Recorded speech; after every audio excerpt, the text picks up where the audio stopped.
Rise and shine, Mr. Freeman. Rise and shine.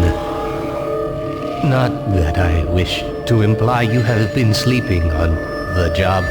No one is more deserving of a rest, and all the effort in the world would have gone to waste until... well, let's just say your hour has come again.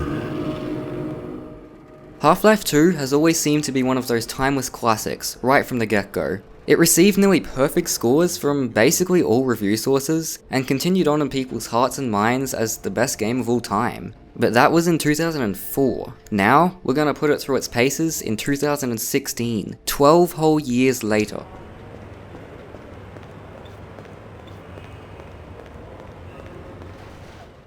There's no doubt that Half-Life 2 hardly even needs an introduction, so to keep it brief, Half-Life 2, developed and published by Valve, released on the 16th of November 2004, after its $40 million 5-year development cycle, is widely considered to be one of the most important and best games of all time.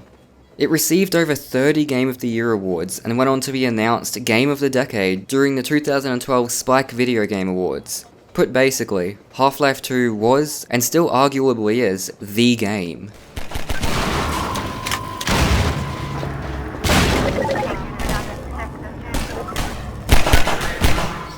The first noticeable thing about this game is it's just cool. The whole story and mystery surrounding the G-Man is very engaging, and even by today's standards, some of the level designs and mechanics are so well done that they leave a grin on your face. One notable section with this quality would be when you infiltrate Nova Prospekt, leading an army of antlions with your ball of squish.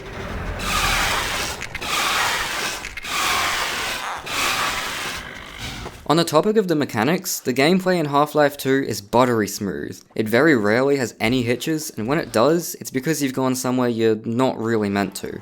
Even while driving in the multiple vehicle sections the game offers, crashing is handled with a huge amount of smoothness to it, courtesy of the Source engine. The AI are also handled very well. It seems that they don't miss much, but this is offset with their burst fire style of shooting, so you never get sprayed down by one lone Combine soldier.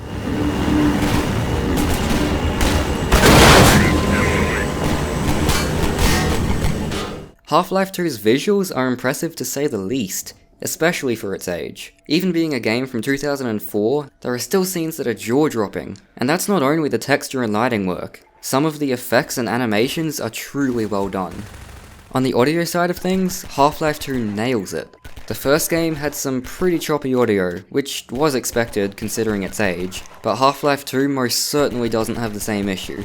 The closest thing to a problem would be the music suddenly cutting out after a loading screen, but that's honestly no surprise. Though it would be good to have some sort of update that eliminates the need for loading screens altogether, considering that most modern hardware could easily handle it.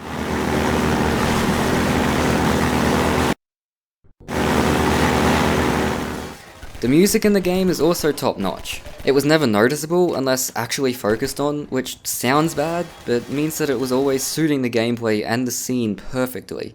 It was great. The game isn't all that hard, any mistakes you do make you quickly learn from. This trend suddenly stops near the end of the game, however. While in the middle of a city-wide battle, the difficulty spikes dramatically, and it would be no surprise if most people tweaked their difficulty settings to speed up the process a bit.